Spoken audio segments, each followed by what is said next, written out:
Hello and good morning to our listeners from around the world. I want to welcome you to another edition of This Morning with Soulivity, broadcasting live from our studio right here in Washington, D.C., and on KMET 1490 AM radio in Southern California. My name is Brian Westley Johnson, and I'm so glad you're here. We have a fantastic show for you today. But before we get to that, I want to introduce my beautiful special friends and co-hosts, Sheila Applegate and Dr. Chanel DeGuzman. Good morning to both of you. Good morning. Good morning. I'm going to have to temper my joy and my excitement. I'm so happy to be back with you all. I know we've missed you so much. It's like the family. We are family. Well, we've been talking offline. Dr. Chanel, I've got to let you go first in terms of like our little chit chat. Yes. You've got some exciting news to share around your family. What is that news specifically? Yes. So some of the audience knows that my son has been at a tennis academy in Florida. He's graduating later this month. And so over the last 2 weeks, we have been pounding his decision on his college selection.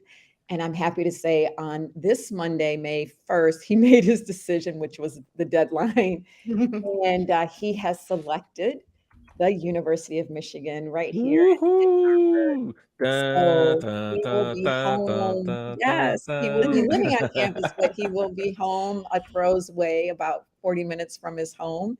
And I can tell you, as we were talking, Brian and Sheila, it was a very pensive time over these last 2 weeks, very full, but we're so proud of this young man for making the ultimate decision that was best for him. So that's fantastic. That's awesome. Well, congratulations. Thank you so much. Wow, it's going to be fantastic. Man, Yeah, another Wolverine. Yep, and we'll be going to the games now again. I know, right? Wow. I want to go. Can I go? Yeah, absolutely. All right, fantastic. Okay, cool. Sheila, what about you? I mean, we talked yesterday. We had a fantastic show yesterday. Yeah. But what's going on in your world? Nothing as exciting as Dr. Chanel's world. I know, right? I'm like, kind of like, is there anything happening?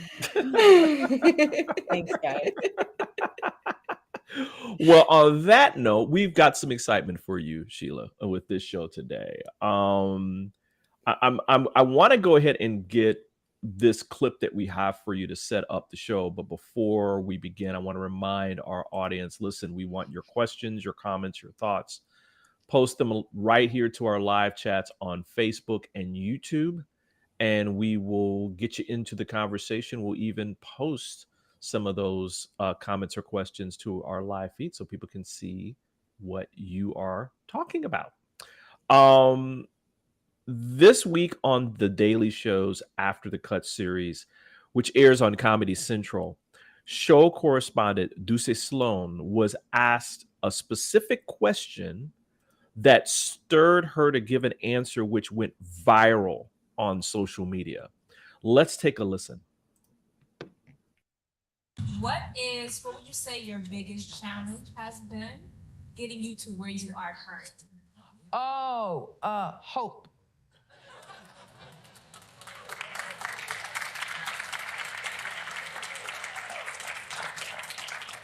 People don't talk about how hard hope is. To live in that place where you're like, it's gonna happen tomorrow, it's gonna happen tomorrow, it's gonna happen tomorrow, is a very hard place for people because sometimes it lets you go, I quit. So I've been doing stand-up since 2009, but I've been acting since I was a kid. And I've been singing since I was a kid. And I have a theater degree. But y'all know me as a comic. So now all this work that I do, and I used to do musicals, I've done children's shows, I sang, I was in an improv group, I did all of these other things, but y'all know me as a comic and a correspondent on the show. So now all of these things I did since I was 7 years old, I have to now reintroduce everybody to. But if I had lost hope and didn't because I started doing stand-up because somebody told me I was a comic. It wasn't something that I chose to do. I just happened to be good at something, so someone saw something in me that I didn't see in myself. And so that was the biggest challenge for me to go, okay, I have a theater degree. I've never been on stage and been myself and said my own words.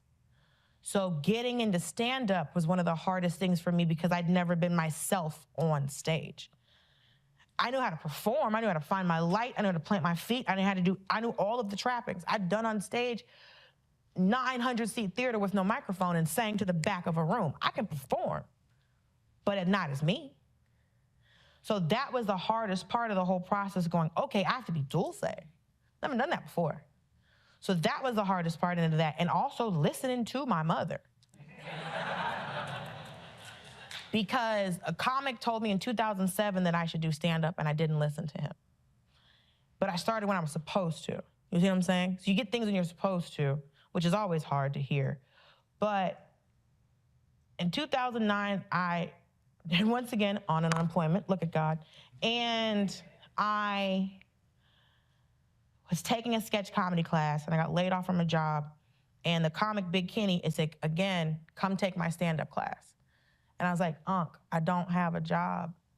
I can't afford the $300 class. And he's like, you're supposed to do this. I won't charge you for the class.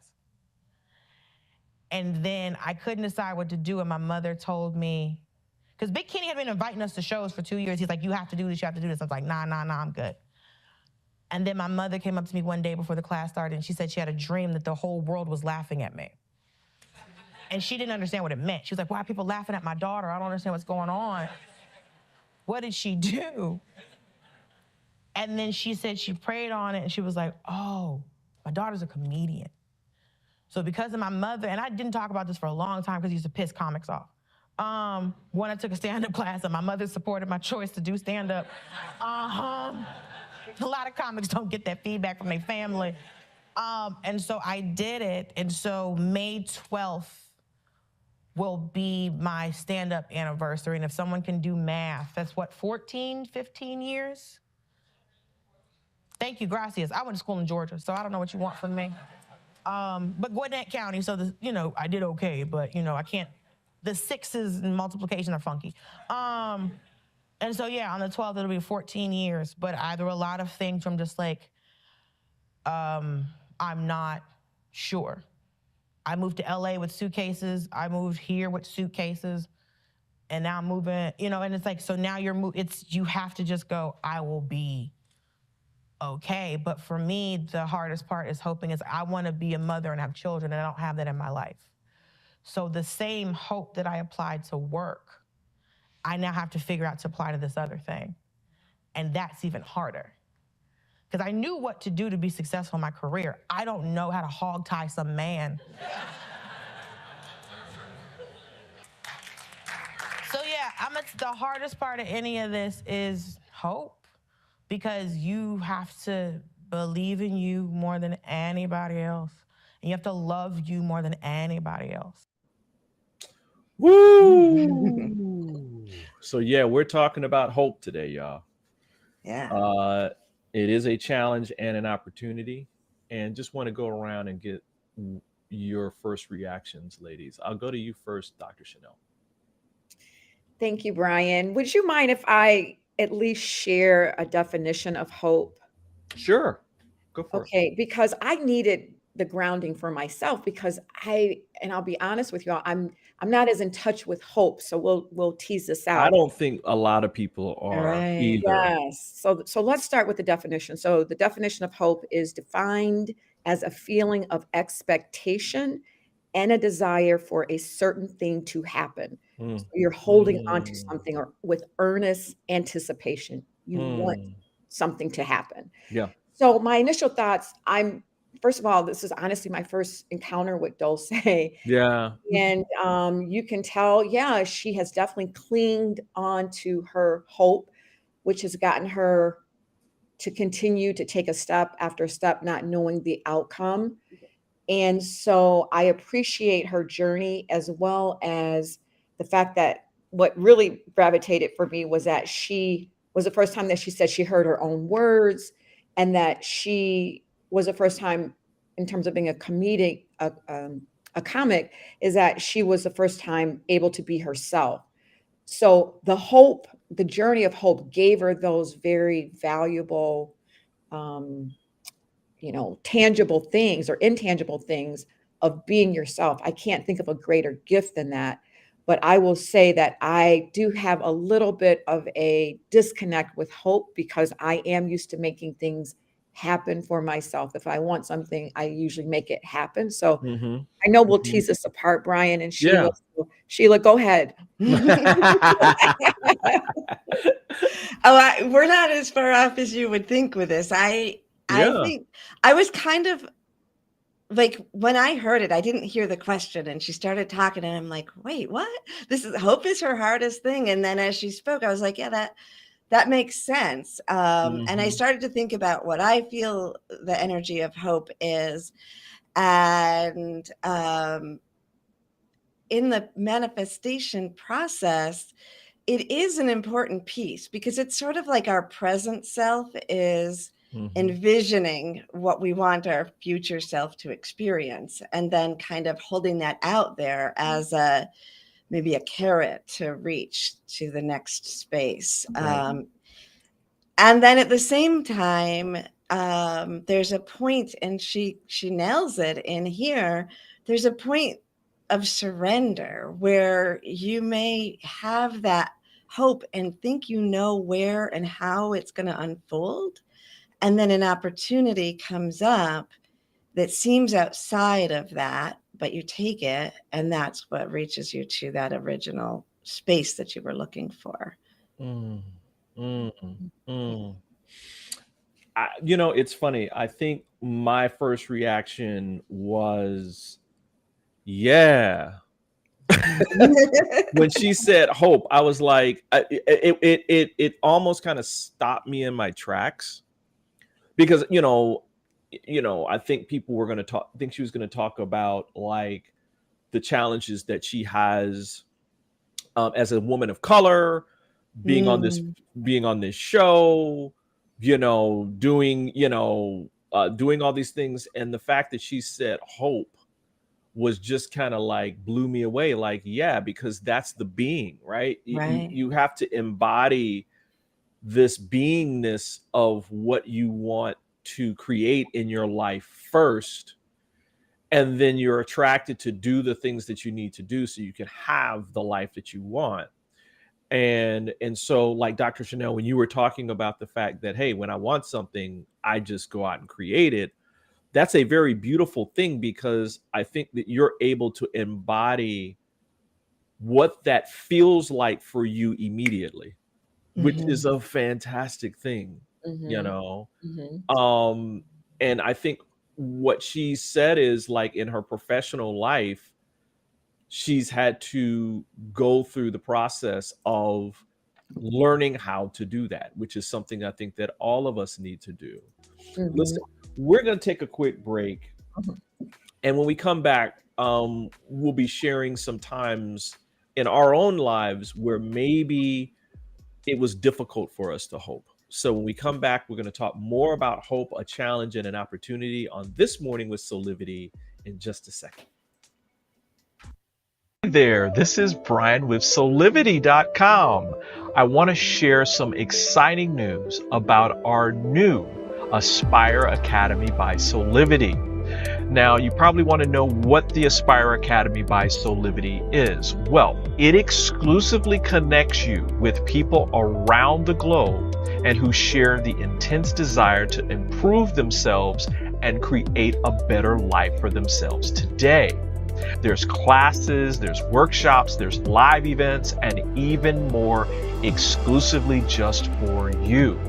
You see, I wanted you to have a safe space where you could grow, you can learn, and it would empower you in all aspects of your life, including your mind, your body, and your soul. So how do you get started? Well, it is so easy. First of all, the best part, joining Aspire Academy is absolutely free. Just click on the Join Now button, sign up, and begin your journey. As a special part of this invitation to you, there are some free courses that are available for you to try from our amazing roster of coaches and collaborators. It's our way of saying thank you for all of your support and being with us along our journey of expansion. I hope you enjoyed the Aspire Academy by Soulivity today. Start the process. Learn more about your passion, your purpose, and how to live a higher quality life.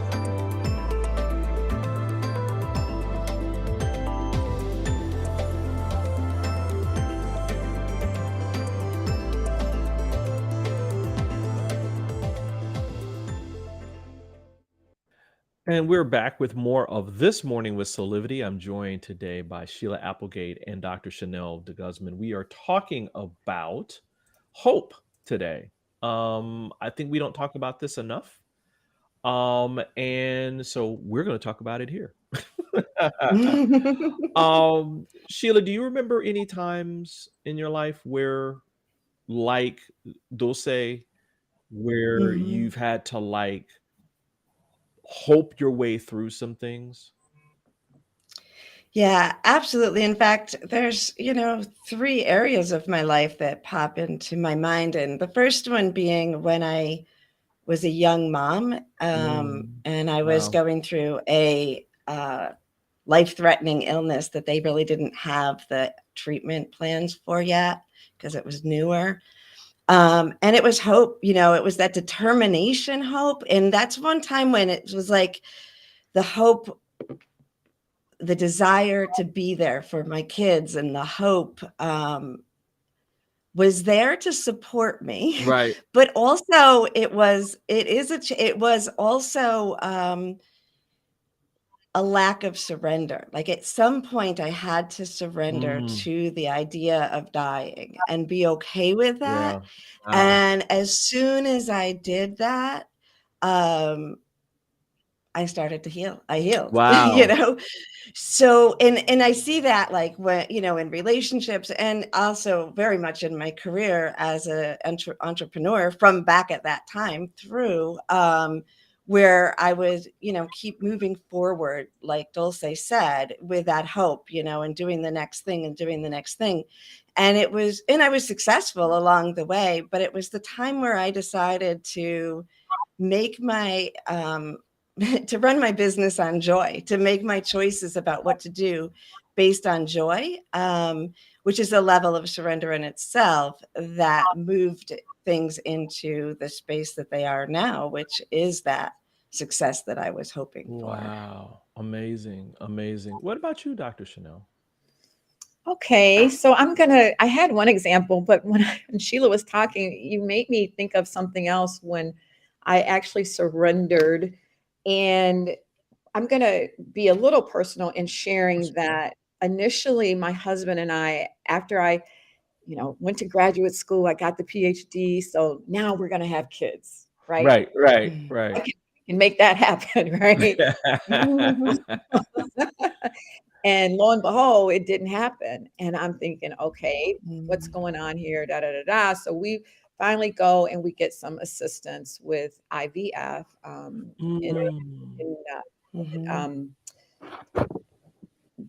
where you get assistance in fertilization, basically. And so we did, have a pregnancy. Actually, we ended up pregnant with twins.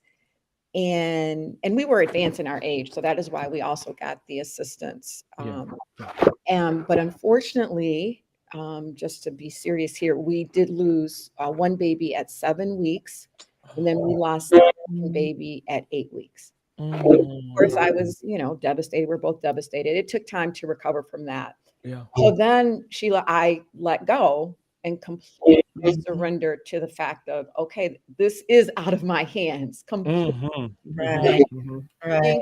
Other than the obvious that we can do, this is beyond us. And I let it go. As soon, Sheila, as I let it go, I got pregnant. Wow. Right. As soon as I got pregnant. And then to take this in terms of the hope discussion, all along, when Gary and I got married, we both wanted a boy first and we wanted a girl second. Whatever we wanted, and we only wanted the boy and the girl. And lo and behold, we never found out the sex of our babies. But I did have hope that I was going to have a boy first and a girl second. And sure enough, we had a boy. Ta-da! Say, well, how could we ever have another child? You bring this one child in, you have to give this child all your love. How can you bring another one in? So we got to the point where, okay, we can have another one. We did get pregnant again.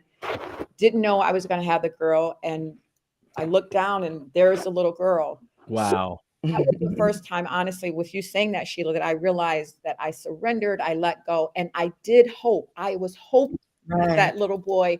I was hoping to get the little girl. I didn't peek and look. We didn't peek and look, and we did get what we wanted. Wow. You know, it's funny how all three of us have had experiences that have to do with our bodies. Mine also had to do with a health challenge that I went through where literally spirit came to me and asked, "Are you ready to go?" I was in the hospital. I had what I didn't know was I had this raging infection that was going through my body. I was getting closer and closer to what would be considered sepsis. And I said, no, I'm not ready to go. And at that point, I had to just turn to like, I'm not ready to go. If I go, it'll be God's will. But I'm not ready to go. There's things that I want to do. And I had to go into hope. Just pure hope. And again, it's that release, right? That release of an outcome. And what was interesting about this, while we still have time till our next break, was up until that point, the doctors, the hospital that I was at could only get me stable. They did not have the medical staff that could actually diagnose what was going on with me. They didn't have the specialist that was available. And the day that happened, because I had gone into ICU and had come out of ICU, and this is the question that came to me at that point. That next morning, the regular doctor that had been on the weekends wasn't there. This is new doctor. And this doctor basically was friends with the specialist in the Texas Medical Center and is world renowned specifically for the condition that I was having. And basically helped me find another doctor, go to this doctor. And from that point, it led me to recovery. Wow. Thank God. Yeah. Oh, thank you. And so, I think hope does play a role to play. And so why don't we talk about the importance, right? And because I think that, again, we don't talk about this enough. And I think when we don't talk about these things, we just kind of take it for granted that, oh, well, things will just be whatever. And so we're going to take a quick break. And when we come back, we'll talk more about the importance of hope. Have you ever asked the question, if I was to be anything, what would I be? Regardless of money, regardless of status,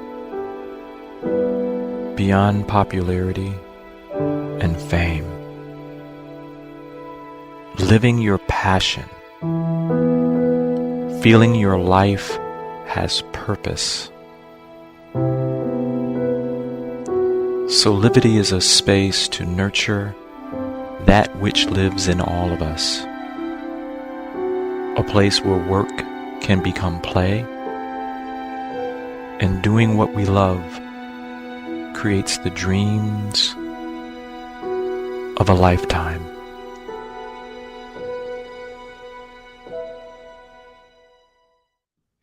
And we're back with more of This Morning with Soulivity. We're talking about hope. You gotta have hope.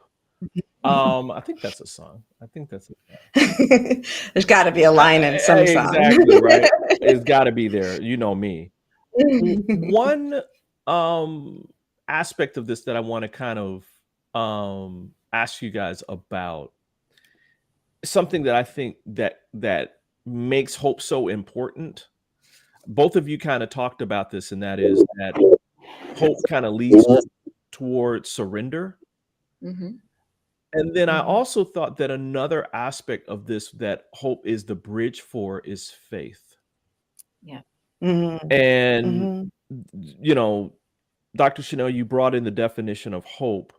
I'm going to just give this quick definition of faith, and that is um, complete trust or confidence in someone or something. So I think that once we get to a point of surrender, we can now have faith that good will come into our lives the way that it was meant to be. Mhm. Right? What do you guys think? What do you both think about that? It's interesting because I was thinking of the two myself. And I do think there is a subtle I mean, there's a difference between hope and faith. Right. And when you have them together, or you use that hope to reach that place of surrender, because you can have faith in Right. yourself, but I think faith also holds up to faith in something more, like you plus Right. more, whether that, a Right. benevolence of such. Right. Where hope, I don't think, is either giving that power to hope the right thing, or hoping that some situation will appear and that will give you what you need.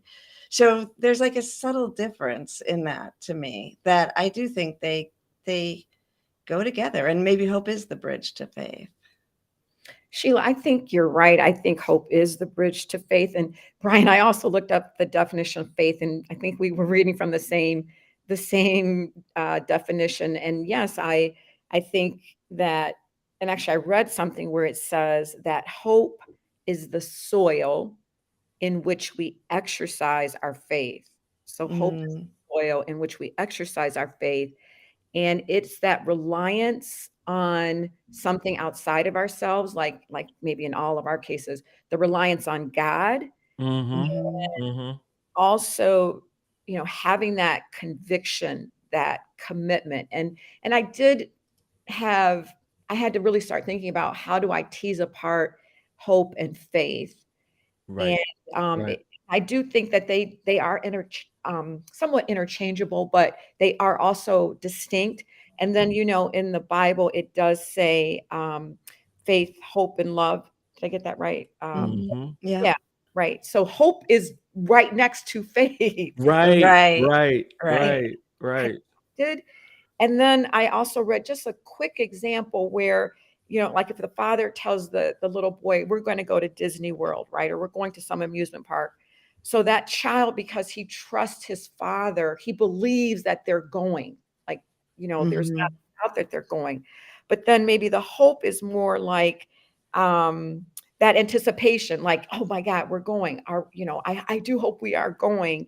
And it's expressed in irrepressible joy. Yeah. Like, so the sounds of his squealing about going can maybe be akin to the hope, but then the trust is that faith that he has in his father. And just like, how we have our faith in God and so forth. Yeah. I really love, and it felt like as you were talking, it even brought it out deeper for me. Like, I do feel like hope is a beautiful thing, and it has to do with us placing our desires, but there's fear involved in hope, right? There is a bit Right. of fear. Right. So it is that bridge. And once you move past that fear, you're into that trust. Right. Yeah, that was one aspect of what Dulce was saying in terms of the challenge, right? Because I think hope brings forward to you the fear that you have about whatever your desire is, right? What if this doesn't happen? What is the unknown? What will happen to me? All those kinds of things. And that hope brings that front and center, Mhm. right? And that you have to cross that bridge of hope to get to the faith part, which is, I believe not only in myself, but what God, spirit, the universe, whatever you want to call it, whatever that plan is for me, which is always, in my experience, which is always for your best and highest good. Always. Right. Mhm. Absolutely, Brian. And I want to just throw out when we lose hope. That's where I was going to. Yeah. Like, I wasn't really conscious of hope. So I'll give you a quick example. I wrote a book. It's called Come Back to Yourself, Love Life, Live Free. And when I wrote the book, I ended up, after I published it, or actually before I published it, I left my job, and I was wanting to leave my job. So I left the job, published the book. The book did all right. I got speaking engagements, was doing great, was doing coaching. And then the book sales kind of died out. And so now I've left my job, and it's like, oh my gosh. And so I got to the point where I was really ready to throw in the towel. Literally, Wow. I wasn't conscious of the hope, but I literally just was ready to just say, okay, there's nothing else I can do. I have no more money. I don't have a job. There's no more book sales coming in. And I remember laying on my bed one night, just ready to throw in the towel. This was what my consciousness was. And I got a phone call from then, which would be my future boss. But the moment I surrendered and said, I'm kind of finished, I'm done. There's nothing else I can do. So I really did lose hope at that point. Even though I wasn't conscious of the hope, I threw in the towel, which to me means I lost my hope. Right. Mm. That, see, that I was just going to say about like hopelessness is when it is that giving up, that you throw in the towel, and it can lead to despair, and it can lead to lack of action. And I think that's what we think of a lot of times. But the other side of that is it's freedom, and it's an opportunity to let the next thing happen. I have a friend and client who was talking recently about this moment where they had felt this, like they no longer had hope for humanity.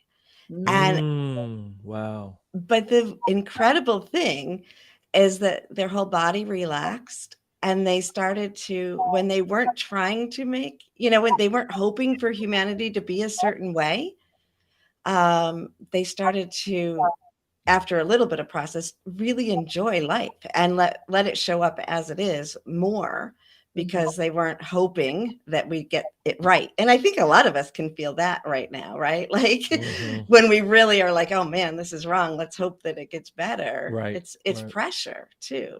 Right. So it's a fascinating thing. Yeah. I love this. I'm thinking about a movie that I watched a long time ago, but I'm going to talk about it on the next break. Next break. So we're going to take a quick break, everybody, and we'll be back with more of This Morning with Soulivity. 6 years ago, when I started Soulivity, my vision was to support everyone in improving their life through the discovery of their passion and purpose, so they could become the best version of themselves, to battle fear and ignorance, and create a better world today. Get inspired to live your passion and purpose. Visit Soulivity.com now. Told you that'd be quick. We're talking about hope, and we're talking now about not only the importance of hope, but how we can use it to improve our lives. And I was thinking about, did either one of you see the movie When Dreams May Come with Robin Williams? And Yeah. No, I think so. It's an older movie. It's an older movie. And it I won't give the whole, because it's a very powerful movie on quote unquote the afterlife in terms of a certain aspect of that. But there was a part of the movie where he died and went into the afterlife and was going through the learning process of all of that. And also his wife actually committed suicide because she had gone into despair during her life because of her children, I think both of her children died either in some way or another, and then he died, and she was all alone. And they basically had this metaphysical representation of that she took that into her afterlife, and because she had not learned the lesson yet of moving out of despair into hope again. And so he actually in the afterlife went and found her and decided, listen, I'm in love with this woman. I've always been in love with this woman. If this is where she is, this is where I'm going to be. And the fact that he was selfless in that act woke her up, because she was like, this is mine. I can't have my love of my life feel the way that I feel. And so she turned to hope, which transformed everything. And then they went into this beautiful scene, which was just like, wow. It was like, tears coming down my face and all that kind of thing. But I think the greater message of that was that something that you said, Sheila, and that is that there's always an opportunity to choose differently, and an opportunity to, if you are even in despair, to recognize that you're in despair, and then that gives you another opportunity to choose. Right. And you can shift at any moment in time, which I think that's important. I think that's what all of us experienced in our stories, right? Where we could have chosen despair in those situations, but we decided, even though it might have been hard, we might have been fearful, that we decided differently. So what do you guys think about that? Well, first of all, I want to do a shout out to Barnett Bain, my friend, who was the creator of that movie. Really? Sweet. And an amazingly conscious person who's continually bringing new brilliance into our world. And I also want to tell everyone that, Brian told you that he wouldn't give you the whole plot, and it might sound like he did, but it's so much beauty and my God, experience. Yeah. So still watch it. It's so much more than the plot he gave you. Oh man. Yeah. That's not even a tenth of what it is. Oh man. What are you feeling now, Chanel? Well, it just takes me back to when I was, in that place of surrender, laying on the bed. I had no fear. There wasn't anything. Like, I was sort of almost in I'm not going to say a fetal position, but I was definitely curled up. Like, I don't know what to do, so I'm just going to lie here. So I wasn't envisioning what the next step was. I wasn't envisioning that there might be possibilities. I didn't see anything. But I now realize that, and there's godly intervention. There is divine order, divine time. So there was an intervention, and I know God was sending me my lifeline at that point. And so maybe we'll also talk a little bit about, well, what do you do maybe when you don't have hope, and I don't know, we haven't really talked about necessarily the benefits of hope, but I'll just share, because now I realize it can improve your coping mechanisms, right? Absolutely. A little light to hold on and to cling on until something changes, because nothing can stay the same. Something is going to change eventually. And then it also helps us with our well-being, and also, just engaging in more healthy behaviors. And this is some research from Harvard as well, Brian, that talks about protecting us against depression, and having a sense of purpose. Once we can cling on to the hope, once we get the glimmer of hope, and being able to find joy and comfort, like you talked about, Sheila, even in your pain, you're then finding the joy in the serenity, in the comfort, that it brings. And so hope is an essential part of our well-being as well. Absolutely. Let's talk quickly while we have time about, like, how do you get from A to Z? How do you get to hope? Sheila, what's like one thing that you would recommend? Well, jumping off of what Dr. Chanel said, that, hopelessness can lead to hope, and that surrendering into it. I call it effing surrender. So don't be hard on yourself if you're there. But Right. I think hope can also start with belief. Like you can choose to believe that the future is going to be better. Right. I mean, like we wouldn't worry about our environment, or we don't worry about environment unless we hope that it will be here for the generations to come, you know, Right. that there is a way.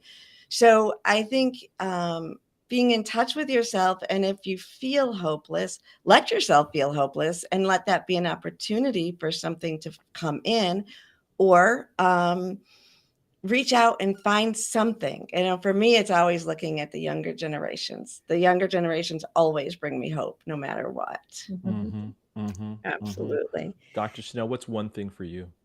The one thing for me, Brian, would be gratitude.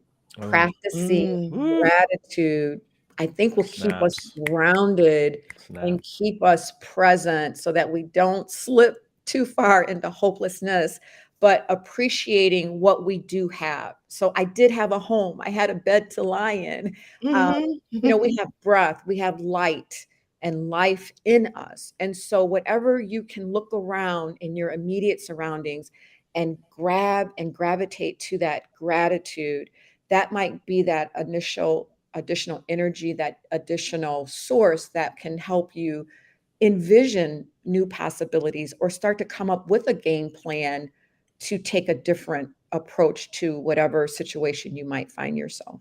Absolutely. And my one thing for people is this: do number one and number two. That's Sheila's advice and then Dr. Chanel's advice. And then couple both of those with this one exercise. Get, you know, in your journal or in a notebook, write all the things that you don't want in your life. Write a list of 10. That's one column. In the next column, write all the things that you do want that are basically the opposite of what those things are. And then in the third column, I want you to write what feeling those things that you want represent. Nice. And then go into meditation and feel the feelings. Allow yourself to feel all those things. Like look at one and go into that feeling, and go into in the next one and the next one and the next one and the next one. Using everything that we've said today, that will allow you to shift out of hopelessness into hope. I almost guarantee it. And if you're still having trouble, do it again the next day and the next day and the next day, and do not commit to just doing those things. Okay? Just commit to doing those 3 things that we've said today. And I think write in your journal what happens over 30 days of doing that. And then tell us. And then tell us, right? Come to, yeah, it's Soulivity at soulivity.com. Send us some notes and let us know how you're doing with some of these things, right? Because we want to make sure that we're supporting you. Listen, we're going to take another really quick break, and when we come back, we'll have some final thoughts from everyone. So we'll be right back.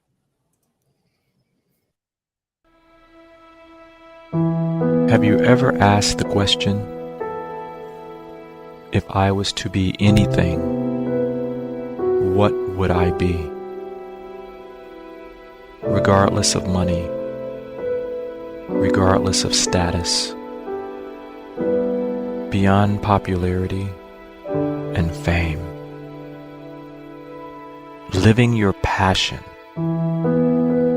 feeling your life has purpose. Soulivity is a space to nurture that which lives in all of us. A place where work can become play, and doing what we love creates the dreams of a lifetime.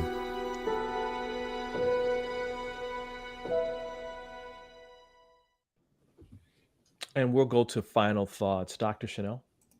Yes, thank you, Brian. I'm going to quote Reverend Jesse Jackson in his campaign, Keep Hope Alive, Keep Hope Alive. And what I mean by that, and especially for me, Brian, is I'm going to be more conscious of activating my hope and I'm going to parlay it with faith. And Wow. so keep hope alive and reach out if you need help. And we'll talk more about that. Thank you so much for that. Sheila? I think that's beautiful. I would just say that as you're keeping hope alive, turn to other people. And, there's an enhancement in community, and we can be that hope for other people, and we can allow other people to be the hope for us. Wow. Phew. I just want to say like ditto for both those as my final thoughts. As we were talking, one quote that came to my mind, something that my parents would always tell me about, and that would kind of shift me out of where I was a quote by Albert Einstein. And he said, "No problem can be solved from the same level of consciousness that created it." So if you are in a situation in your life where you feel hopeless, or you're wanting more, or you're feeling okay, but you want more in your life, that you have to expand your consciousness to allow that thing or that experience to come into your life. That you grow through evolution, and as you evolve, your life experiences expand, and you have this greater feelings of joy, love, support, and everything else. So just remember that hope is part of that process. Hope is a bridge to faith, which is a bridge to doing the things that you need to do, and then having the life that you want to have, which is an expansion of what you were previously experiencing. Just like Dulce is now the correspondent on The Daily Show because of what her mother said to her a long time ago. You need to be a comic, and that led and opened the door to a whole bunch of other things. So fantastic. Oh my goodness. We could just keep going on this one. And I know we will after the show. So right. And again, we want to hear about how you're doing, and what do you think about the things that we are saying today? So please, even after the show, if you want to email us at soulivity@soulivity.com, we would love to hear from you. Why don't we go to some things that we're offering to kind of support people in having that best life, and moving into hope, and then faith, and then creating that life. So Dr. Chanel, you talked a little bit about this fantastic book that you just wrote. We got this in the chat as well. Can you tell us a little bit more about it? absolutely. And so, Brian, this is the book that I wrote when I left my employer about 5 years ago, but it's called Come Back to Yourself, Love Life, Live Free. And it really helps us to ground us to come back to that original source of love, of light, before we got all bogged down with this external world and all that it entices us with and gets us bogged down with. So coming back to that pure sense of who you really are and what you're really intended to do really emanates from the inside. So come back to yourself, love life, live free. You can also pick it up on Amazon. Sweet. I love it. And you've got like coaching sessions going on as well? Exactly. So I just did you all a 2-day women's leadership workshop. And so, if you're a woman out there and you are having difficulty being able to hold crucial conversations, or you don't know how to handle conflict, you don't know how to say no, and you need a little assistance, I definitely offer a complimentary coaching session so we can help level up your leadership. So reach out to me, and I'm happy to provide that service for you. Woo-hoo-hoo. I'm loving it. And Sheila, you've got some amazing things happening, including a workshop coming up with Helena Goldstein. Yes, we're doing the Infuse Your Finances with Joy workshop on Aspire Academy, which is going to be really exciting. That is coming up on the 13th of May. And before that, on May 8th, I have the Matrix of Illumination on Aspire. And we're going to be focused on Beltane and spring and the goddess energy of Magdalene. So I feel like there's a lot of hope in that energy, and we'll come together and do a meditation and bringing in some messages from the divine. And then I also am doing a masterclass it releases on the 10th, And that's Soul Love, the new paradigm of partnership. Fantastic. And Rich. I know I'm going to make sure that I have all these beautiful links in our chat so that people can like learn more. And I highly recommend that people just, take the leap, and check out some of these things, because you won't regret getting new information from people that have gone through things that you have gone through, and can support you in getting to that next level in your life. Wow. It's always so bittersweet when the show comes to an end. I want it just to like last forever. Thank you both for your wisdom. It never ceases to amaze me doing these shows every week, how everyone who's part of Soulivity has so much to offer. And I'm totally, totally grateful for that. So thank you, both of you. Absolutely. And thank you. This was a fun show. Yeah, right. Great topic too. Well, that's that hope working. Right? Wait a minute. Hope springs eternal. Yeah. See there? I love that. Listen, this is how we do it every weekday. We want you to join us, every single weekday. So please, follow us on our mailing list. You can receive some exclusive content and heads up for like things like our giveaways that are going to be starting up pretty soon. Also, please, thank you for being here and supporting us in providing these shows every single weekday. Listen, please come back and join us at 8 a.m. Monday through Friday, and on KMET 1490 AM every Thursday and Friday at 9 a.m. Pacific time for all of you guys on the West Coast. So thank you again. Until next time, keep on having real conversations with passion and purpose, and create that life full of high quality living. I mean, high quality living today with hope, faith, and love. Talk to you guys soon. Bye.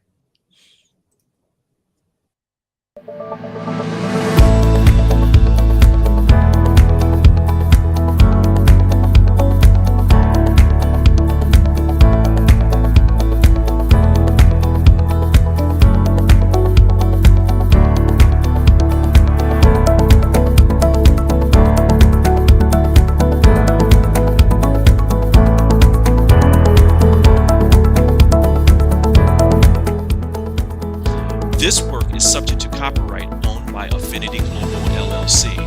Any reproduction or republication of all or part of this is expressly prohibited unless Affinity Global LLC has explicitly granted its prior written consent. All other rights reserved.